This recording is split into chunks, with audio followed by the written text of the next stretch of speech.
Video games are constantly pushing technology to the limit, and the art in video games is no exception. Things like elaborate physics simulations, seamless open worlds, complex animation systems, or destructible environments. These are tasks that require both artistic sensibility and technical know-how. And the people that can do both art and programming may sound like terrifying, imaginary space mutants, but they exist, and they're called tech artists. All right, let's find out what tech art is all about.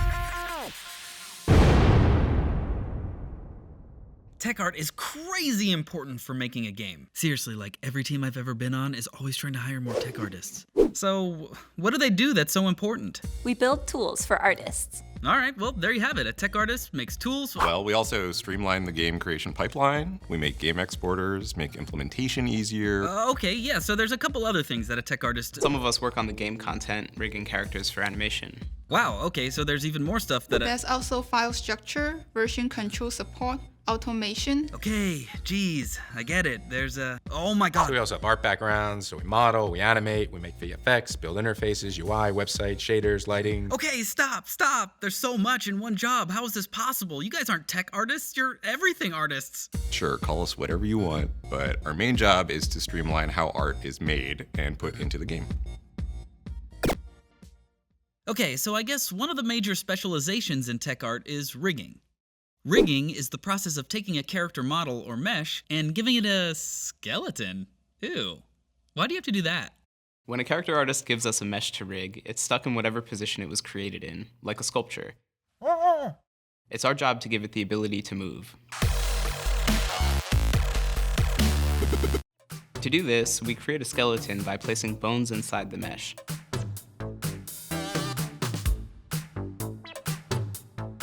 The bones influence different parts of the mesh, so when you move one bone, a part of the mesh moves with it.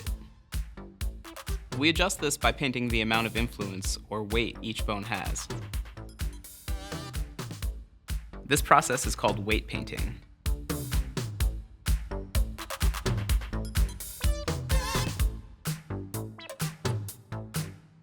Weight painting can be a bit of an art because while we want the mesh to move or deform, we also want to make sure we don't create any odd results. Bones can be hard to animate, and we often end up with a lot of them in our skeleton. So to make things easier for our animators, we create a series of controls that move the bones in an easy and intuitive way. You can think of this like the strings on a puppet.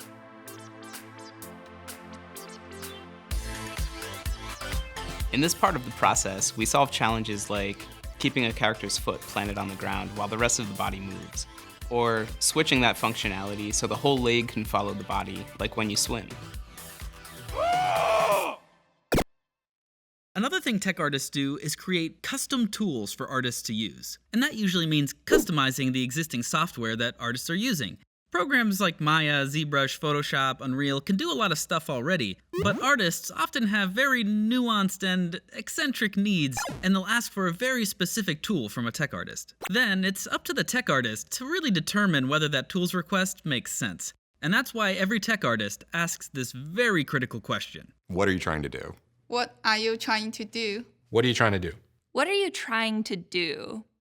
This question is really important to ask, because even though an artist means well, they're not always as informed as a tech artist when it comes to tools requests. For example, an artist might ask for a tool that hides all of the water and plants in a level. They need this tool so that they can count how many fish are being spawned. The tech artist might instead make a tool that simply displays the number of fish that have spawned in the level, saving themselves and the artist quite a bit of time. Art assets often require some implementation steps before they can work in the game. This can be things like removing unneeded components, turning on certain settings or parameters, naming the file correctly, breaking the file into multiple separate pieces, creating connections between the new file and the existing files, all kinds of stuff. We help with those processes as well, building out the tools to reduce mouse clicks. Sure, a click doesn't sound like much, but Imagine clicking on the same dialogue day in and day out. Confirm, confirm, confirm. Yes, yes. Always the same confirmations. Yes, update. Yes, export. Yes, load. Always load. Please load. Load like last time. Load like yesterday. Load like last year. Just please remember what I always do. Making a game involves a lot of interdependent work. That means a lot of people handing a lot of files to each other. Even on a small team, it can be pretty hard to stay organized. There's a constant flow of files being created, edited, and handed off between teammates. This whole process is called the game development pipeline. Tech artists manage this pipeline. They help create clear channels, processes, and tools that help developers exchange files in easier and more organized ways. Let's learn some of the ways they do that. One of the biggest organizational challenges of making a game is that tons of people are editing the game at the same time. It's easy to accidentally delete, misplace, or overwrite files. For this reason, game teams generally use some sort of version control software. Version control software stores and records everything that happens to every file in a game. It saves every previous version of every piece of art, it records every change made to the game and who made it, and most importantly, it lets you know if someone else is working on a file that you're trying to work on. Tech artists build tools to make it easier to interact with version control software. Otherwise, it can be overwhelming and tedious for an artist.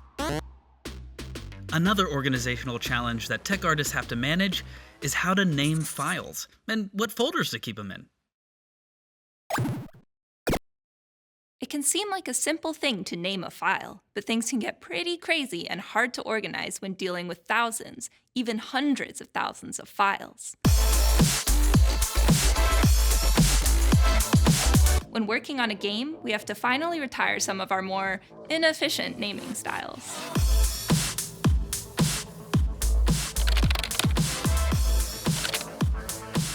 Naming conventions and folder structure can become a huge problem if not handled and maintained.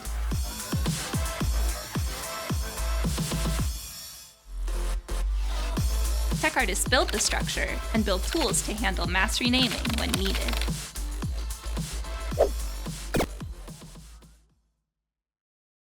Some tech artists specialize in shader technology. Check out our character art video for a quick intro to shaders. These tech artists help build and utilize shaders to make materials like stone, wood, metal, or grass. But shaders don't just make basic materials. You can achieve pretty unique results from the creative uses of the parameters on a shader. For example, you can connect the vertex color of a mesh to drive different textures based off of the height of the vertices. And this is how, based off a terrain system, you could actually paint the terrain extremely fast just based off of vertex colors and get a lot of variation within your environment. Aw, that's so cool! Though I have to mention, if any of this doesn't make sense to you, that's okay. Just know that you can do a lot of amazing things with shaders. And if you're interested, they're definitely worth looking into. Because you could do things like automatically apply dirt or rock to the steep parts of a mountain, or creating the effect of flowing magma with a realistic look. Or you could achieve a toon shaded look by clamping a light direction input in a shader to create a unique art style, similar to Breath of the Wild.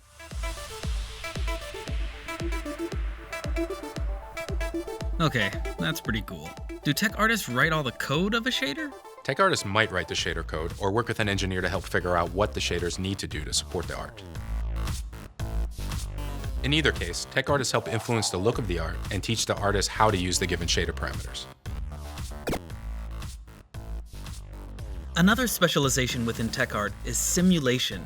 Simulation could probably have its own series of videos, but basically it's using math to simulate the behaviors of materials and physics. These would be things like cloth, hair, ragdolling bodies, water, mud, lava, burning stuff, goo, cereal? Okay, I think you get the idea. And unfortunately, it's time to wrap up this video. So let's look at all the topics we've covered. Tech art has a lot going on, but don't let it intimidate you. If you're interested in any of this stuff, Just know that it's all learnable. Speaking of which, let's get some advice from the experts. When I graduated, I drove out to California from Philadelphia, and I was living on a friend's floor, trying to apply to places, and I could not get a job. But all the while, still applying to places at night, working on my demo reel, and taking that feedback that I was getting from places that would turn me down. You need to get yourself ready to learn new things. You can understand how the syntax works in Python or how to write a sentence in Python, but it's better for you to understand the fundamental of programming, and then you can actually translate those principles back into a different language or even something different in the future. I was between two worlds and it felt like I had to make a decision. Like, I liked to program and I liked art. It wasn't immediately apparent to me that I could just continue to kind of straddle the line between those two and turn that into a career. I thought I had to, be an artist or be a programmer. Turns out there is this role, which is, technical art, where you get to flex both of these muscles in a really cool, visible way. One of the most challenging parts of being a tech artist is having to context switch constantly throughout your day.